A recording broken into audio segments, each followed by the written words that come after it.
The aftermath in the Middle East, deadliest day of the war so far, growing conflict between Israel and Hezbollah. Lebanon now says that nearly 560 people died yesterday during a barrage of airstrikes that Israel says were aimed at Hezbollah rocket launchers that have menaced northern Israel for almost a year now. Mass evacuations inside Lebanon underway in the southern part of the country, and there are fears now of a possible Israeli ground invasion.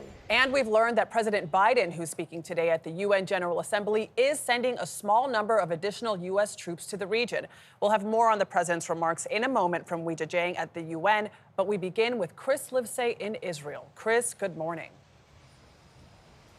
Good morning, Adriana. The U.S. military is bracing for a wider conflict, sending a small number of additional troops to the Middle East. Now, the Pentagon would not specify how many, only that they would augment the 40,000 already in the region in light of the increased tension.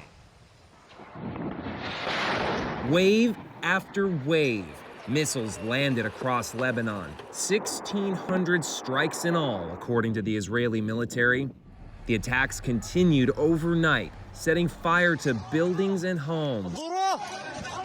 Hundreds have been killed and thousands wounded, according to Lebanon's health ministry. The Israel Defense Forces claim it sent thousands of text, audio, and video warnings to Lebanese civilians to evacuate. Prime Minister Benjamin Netanyahu said this of the militant group Hezbollah. It placed rockets in your living rooms and missiles in your garage. Those rockets and missiles are aimed directly at our cities, directly at our citizens.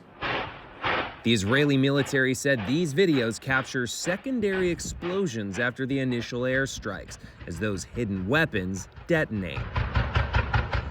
Cars choked the highways as people fled into the night, heading north towards the capital, Beirut, looking for shelter in schools and anywhere they can find it.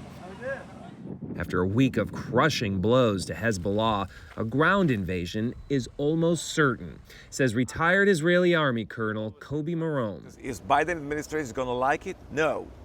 But they understand when 2 million people right now under attack, Israel should do whatever we can to stop the fire, to make the war as short as we can. Can Israel afford to have a multi-front war? Well, unfortunately, we already have it. It's very tough.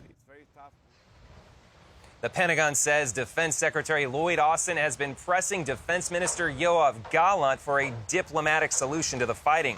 The U.S. State Department is warning all Americans to leave Lebanon while commercial flights are still available. Nate? Chris Livesay in Israel, thank you.